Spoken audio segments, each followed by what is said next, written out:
Donc voilà pour Romain et Management et Data Science, je réponds à tes quelques questions. La première, selon toi, quelles seront les principales conséquences du Covid-19 en matière de relations clients? Alors, je me suis posé moi-même cette question-là et j'ai publié un article. Il y aura une série d'articles, il y en aura un deuxième aussi qui a été fait récemment avec Vocalcom. Le premier, je l'ai fait avec Maxime Baumard de iAdvise et l'article s'appelle, il a été publié le 15 mai, l'accélération fulgurante du chat en service client pendant la crise. Donc voilà, ça résume tout. Les effets ont déjà été immédiats en fait, parce que ce qui s'est passé dans les entreprises en B2C notamment, c'est que finalement tous les téléconseillers se sont retrouvés chez eux dans des positions complètement inhabituelles pour un service client et que de fait le service client a dû être livré à distance de manière décentralisée et d'une façon qui était inhabituelle pour la plupart d'entre eux. Même s'il y a quelques entreprises qui avaient déjà, quand on a anticipé euh, ces capacités à faire du télétravail, du service client de manière décentralisée, puisque je me souviens chez Orange Business Service, il y avait déjà des projets de ce genre, il y a déjà même une quinzaine d'années. Donc, notamment dans les assurances, qui permettaient dans une mutuelle aux employés qui n'étaient pas du service client proprement dit, mais dans leurs heures de creux au bureau, de répondre aux questions des clients. Donc c'est un mouvement qui existe depuis un moment, mais nécessité fait loi. Donc du coup, tout le monde a dû s'y mettre. Et de fait, ce que m'a expliqué Maxime, c'est que au moins pendant cette période, eh bien, l'adoption du chat a été massive et, euh, et des projets qui traînaient depuis des années se sont débloqués en quelques jours, voire quelques heures, au point de finalement reléguer certaines techniques, notamment la vieille technique du mail en service client, en arrière-plan, puisqu'il y a même des entreprises qui ont décidé de les arrêter. Je laisserai découvrir tous les exemples et les chiffres dans l'article. Ce qu'on s'y constate aussi, c'est 15 à 30% d'emails en moins grâce au chat. Et puis dans un deuxième temps, le passage du chat au chatbot dans ce sens-là et non pas dans l'autre sens, puisque en fait, ils s'aperçoivent que assez rapidement, 30 à 50% des comment dire des requêtes qui sont établies via le chat, donc avec un chat humain, sont en fait automatisables au travers d'un chatbot. Donc quand le chatbot est bien fait, bien conçu, eh bien, c'est un bon outil. Quand il est mal conçu, bien entendu, ça ne marche pas. Voilà, donc est-ce que ça va durer après la crise? Si tant est qu'il y a un après la crise, parce qu'aujourd'hui c'est très difficile de voir les choses.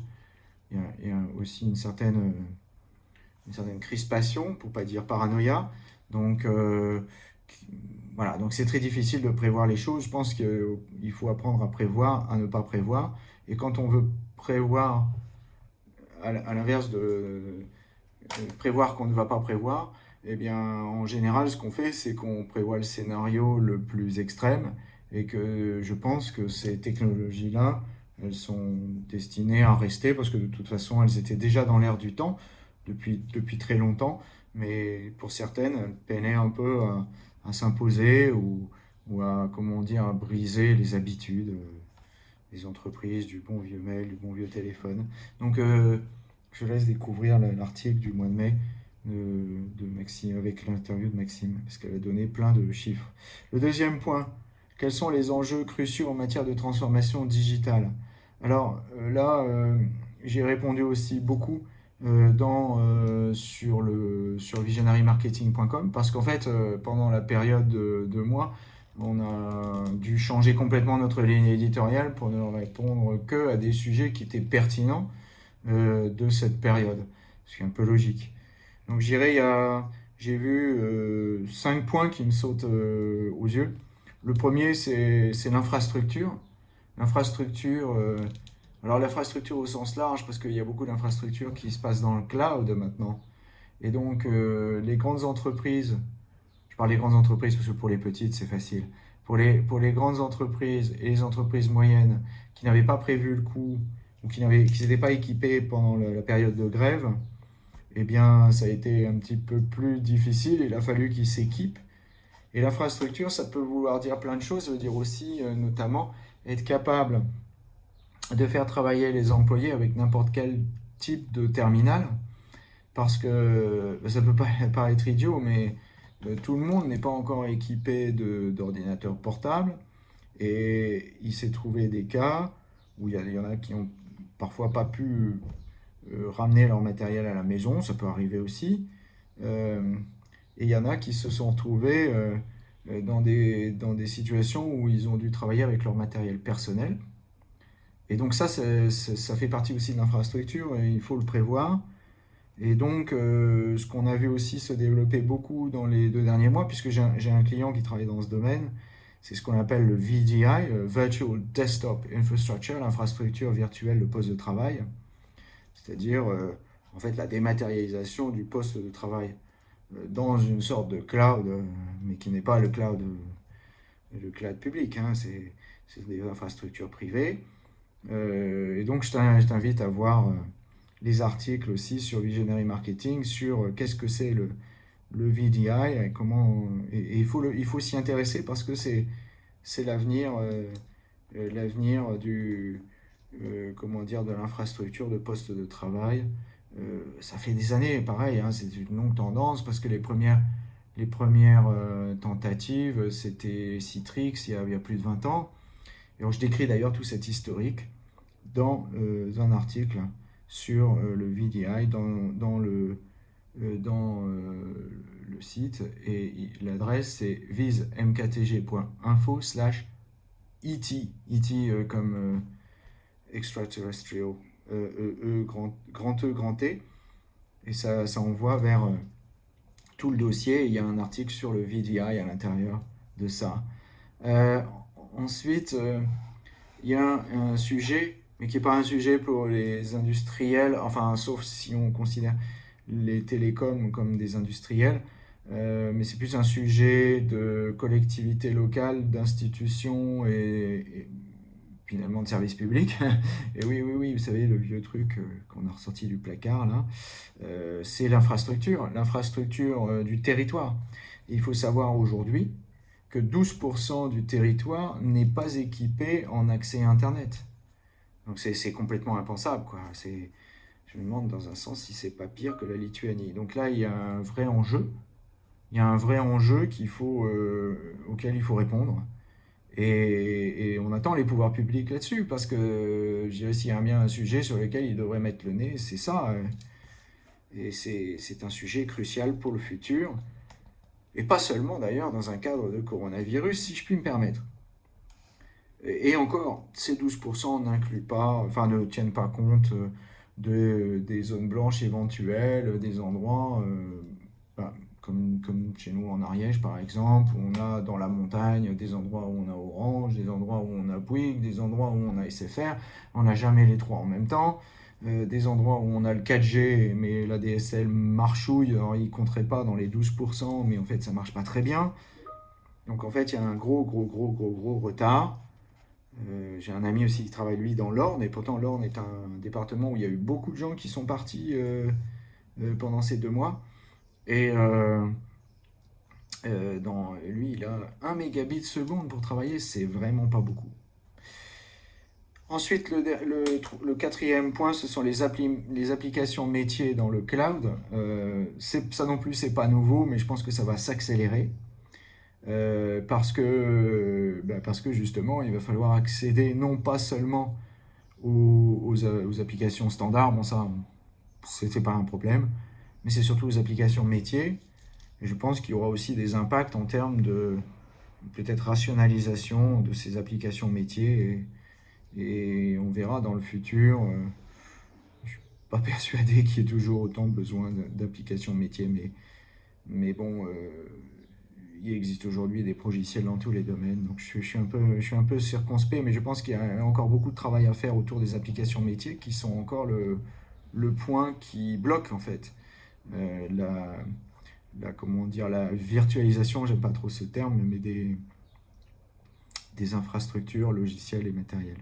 Dernier point, euh, c'est un point qui est plus proche de moi d'ailleurs, c'est le marketing online, le marketing web.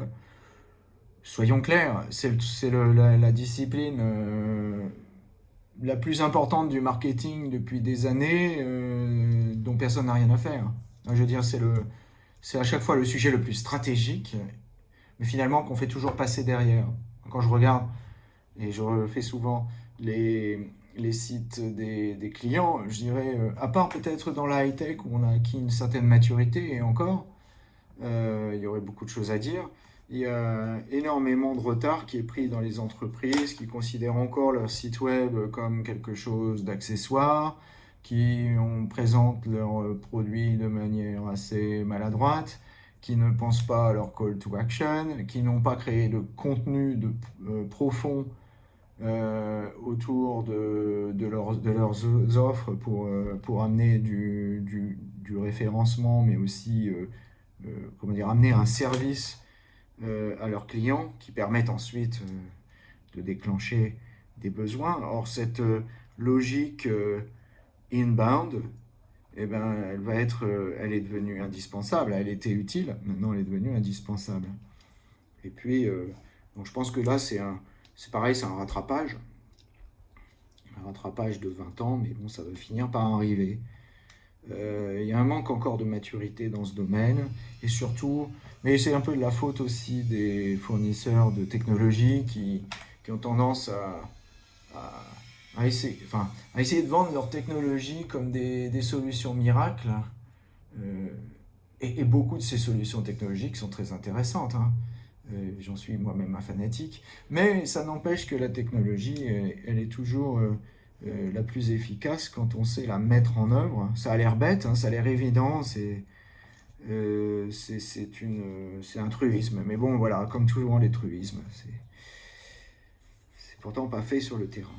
Donc, on profitait, à mon avis, pour muscler cette partie de marketing en ligne, et pas seulement pour acheter des Google Ads, ce qui est la solution de facilité, qui en même temps n'est pas une solution de facilité, notamment en B2B, d'avoir des coûts par clic à 25 ou 30 euros. Là, on nage en plein délire, et je pense qu'il est aussi temps de revoir voir certaines offres, et puis aussi de faire sauter cette monoculture Google, même si je n'ai rien contre Google, hein, qui n'est pas bonne. En fait, ce sont les utilisateurs qui sont responsables, hein, c'est pas Google. Hein. Google n'y est pour rien. Lui, ils en profitent, ils ont bien raison. Alors, le dernier point, c'est comment les entreprises pourraient-elles transformer cette crise en opportunité? Je pense que 3 points. D'une part, muscler et professionnaliser son marketing en ligne. Voilà, donc on est là et qu'on s'ennuie. J'ai entendu dire qu'il y avait des gens qui s'ennuyaient. Moi, je ne me suis pas ennuyé. J'en ai profité pour refaire mon offre, proposer de nouveaux services, avoir des services en ligne, recentrer mon offre sur mon site web, faire en sorte que de me dissocier de la façon dont je vendais auparavant, qui était beaucoup plus liée au physique, puisqu'on ne peut plus se voir. Donc il faut bien s'en passer. Alors j'avais pris un peu d'avance, c'est sûr, mais donc les entreprises qui ont pris du retard doivent rattraper ce retard, et ça c'est beaucoup de travail, donc il faut s'y mettre. Changer son offre pour s'adapter à ça, bah oui, j'aurais pu dire aussi changer son organisation, et alors là aussi on va avoir quelque chose d'assez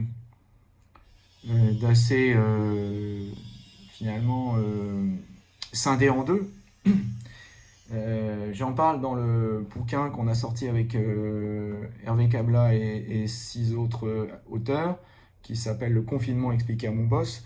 Je pense qu'il y a un vrai souci par rapport je dirais, à cette folie du télétravail qu'on a vu là. Moi, ça fait 30 ans que j'en fais et j'ai l'impression que tout le monde vient de découvrir le télétravail d'aujourd'hui. Le seul problème, c'est que ça ne touche au maximum 25% de la force de travail. Donc il ne faut pas oublier les 75% qui ne sont pas touchés par ça. Et qui donc finalement, on est un peu dans un monde surréaliste, on dit on va se mettre à travailler à distance, mais il ne faut pas oublier que 75% des gens ne le font pas. Donc il va falloir s'adapter aussi par rapport à ça, parce qu'on ne peut pas avoir les cadres bien planqués chez eux pour ne pas attraper le virus, et puis tous les ouvriers sur le terrain qui eux peuvent mourir, c'est pas grave. Si on fait ça, en dehors du fait que ce soit pas très humain et pas très chrétien, c'est quelque chose qui va nous retomber sur la figure et ça peut être d'un point de vue social très, très dommageable. On a déjà eu assez de problèmes avec nos gilets jaunes et c'est à mon avis pas fini. Et si on continue comme ça va être très grave. On va avoir une société à deux niveaux. Les riches, col blanc et bien portants, chez eux, bien planqués à l'abri du virus, et tous les autres en première ligne qui prennent les balles. Et ça, c'est pas bon. C'est un peu ce qu'il y en a eu d'ailleurs pendant 2 mois, et je trouve que c'est quelque part un peu discutable. Et puis le troisième point, justement, c'est celui-là, c'est le télétravail, mais il y a comment dire, un point important là-dessus, c'est que c'est ce que je viens de dire, hein, c'est que ça ne concerne pas toute la population. Donc, en conclusion, il est très difficile de prévoir l'avenir. Il faut prévoir l'imprévisible. Je dirais quelque part, j'ai l'impression que c'est tout bon chef d'entreprise travaille comme ça, prévoir l'imprévisible, enfin ceux qui sont prévoyants en tout cas.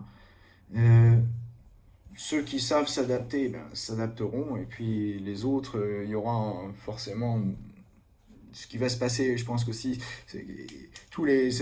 finalement, la crise va agir sur les entreprises un peu comme sur les individus. Les individus un peu malades vont être les premiers à partir. Les entreprises un peu malades sont les premières à partir aussi.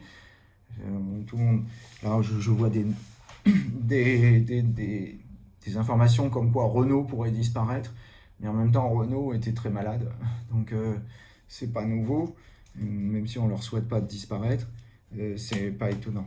Voilà, donc je pense qu'il y a beaucoup de choses qui vont se passer. Ceux qui sauront s'adapter, en fait, auront fait un rattrapage. Ceux qui ont pris de l'avance se sont adaptés. Il y en a même qui ont profité de la crise. J'en connais, notamment j'ai des gens qui font des infrastructures virtuelles, mais aussi les gens qui sont en ligne. Alors parmi les indépendants aussi, il y en a qui ont profité, mais il y en a quelques-uns par contre qui ont un peu plus souffert. On verra bien. Si ça se trouve, un des scénarios possibles, c'est que dans 6 mois, on n'en parle plus du tout. D'autres, voilà, on peut imaginer plein de choses. Comme on peut imaginer plein de choses et qu'on ne sait pas quoi imaginer, il faut prévoir l'imprévisible. Always the unexpected happens, comme disait Shakespeare. Voilà, merci.